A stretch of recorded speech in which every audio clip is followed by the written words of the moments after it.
joining us this morning, the broadcaster and journalist Bidisha and the writer Matthew Stadlin. Lovely to see you both. Do hope you're well, but we've got a lot to crack on with. So Bidisha, let's come to you for your first story, the lead, in fact, in the Times. The Education Secretary telling us to be proud of private education. I suppose you can only be proud of it if you've actually had it.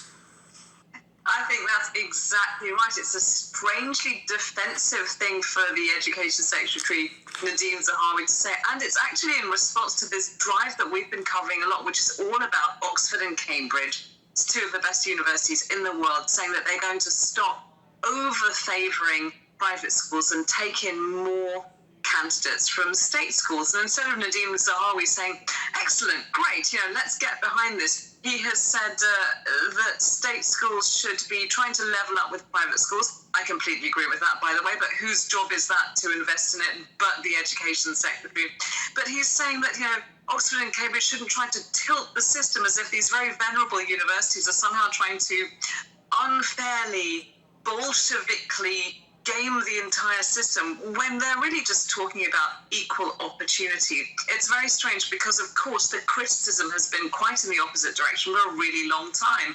Private schools educate 7% of the UK populace, and they fill up 33% of Oxford and Cambridge and the other Russell Group universities. So, of course, there should be a levelling up, but it's quite a strange attitude to take from a government that you'd expect to be completely behind state schools and to be talking all about reinvestment in these central tenets, which is all about education. But if we do, as Nadhim Zahawi suggests, and we reduce, perhaps even eliminate the gap between state and private schools, what then is the point of sending your kid to a private school?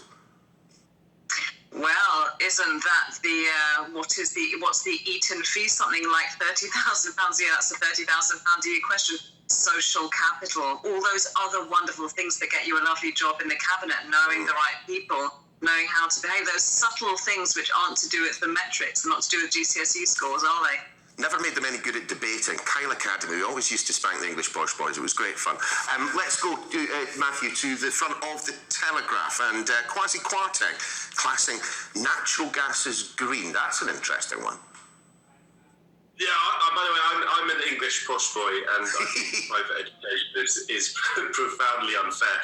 Kwasi Kwarteng, he's pretty posh as well, probably posher than I am. He's the business secretary, as you know, and this is an astonishing story. It's rather Trumpian. He's basically wanting, it is reported on the front page of the Telegraph, he's wanting to make natural gas, or classify natural gas as green. It's quite extraordinary. The reason he wants to do this is because apparently banks and pension funds are shy of investing now in natural gas because, of course, it's far from green. The production of natural gas and the burning of natural gas, this is a huge emitter of carbon dioxide, which is very bad for the environment, of course. Yes, it is true that we will need to use natural gas as a transition, and that oil and coal are worse in terms of their emissions. But the idea that you call gas, which is far from green, gas, well, there's no better way, I don't think, of describing that than Trumpian. It feels as if this might be something to do with fracking and the desire to kind of perhaps expand on that at some point in the future. Bidisha, let's take your story, and this one on the front of the Telegraph as well. The man actually I spoke to on breakfast yesterday, Jacob Rees-Mogg declaring war on the 3-day week for the civil service. It was funny yesterday when we had him in the studio, Bidisha, we noticed that he'd arrived mob-handed. He'd arrived with 4 particular advisors as he was announcing job cuts across the civil service. When I pointed out he wasn't best pleased, but this is of a piece with what he was talking about yesterday. This is going to be a continuation from that, and maybe he was afraid that you were going to spank him in a debate. I couldn't possibly say. Good choice of words there, Bidisha. Yeah. But let's get on with it. Okay, so this is part and parcel of the same thing. Clearly, he's in defensive mode because he's given an interview to the newspaper in which he's talking about slashing the number of civil service jobs by 91,000, which is really around about a third.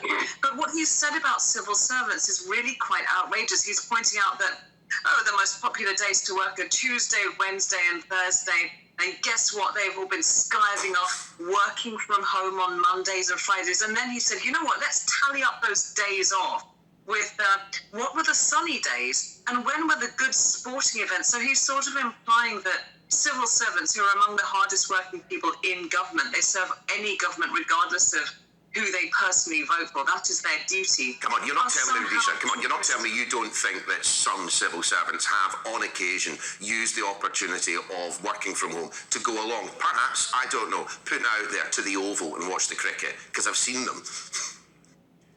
Well, you saw them because you were there when you were supposed to. It was a day off. It was a day off. I hate cricket. I'm sure that's true of all people who work from home, but at the end of the day, as long as we put in our hours and do our jobs, I'm actually in favour of hybrid model working. I think that sometimes being in an office, for me at least, everything goes a third of the time slower because you're so busy kind of being there in the office. You get a lot more done at home at midnight, getting all your emails finished. And Jacob Rees-Mogg, who doesn't strike me as he lounges across the Commons benches as a person who gets up at 6 a.m. for a smoothie and a 5-mile hike, either. I think you might have a point. Matthew, front of The Guardian. This is a really sad story, of course. The death of any journalist, strikes all of us who work in the trade just a little bit deeply.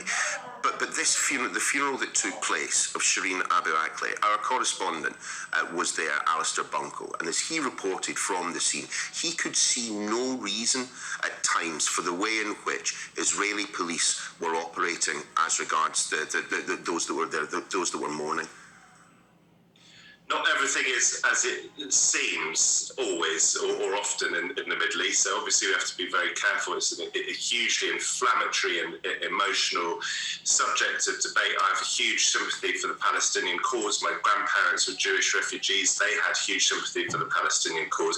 On the face of it, this looks absolutely horrendous. I saw it first on Twitter yesterday, and what it appears to be is Israeli police attacking the funeral procession of Shireen Abu Akleh, that Palestinian-American journalist who was shot dead, allegedly, this is what Al Jazeera, I believe, alleges, by Israeli forces, although the Israeli Defense Force, I think Israeli officials have said it's not clear whether she was killed by Israeli forces or Palestinian gunmen. But what we're seeing here on the front page of The Guardian is police attacking this funeral. Now, the police say that stones were thrown from inside the hospital compound.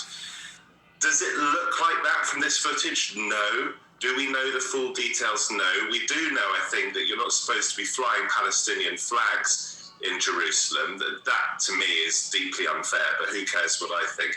The optics, that's for certain. What we know for sure here is the optics are absolutely appalling. A journalist killed, as you say, as journalists, it's a very, very sad day when we hear such news, because it could be us if we were brave enough to be on the front line, as she has been throughout her life, Shireen. But the optics of this are really very bad indeed. Yeah, and of course, following on from everything that we've seen around the Al-Aqsa Mosque in recent times as well. Badisha, we will return to this story next hour because we've only got 40 seconds to go. Just take us to the front page of The Sun. A remarkable, remarkable woman, Deborah.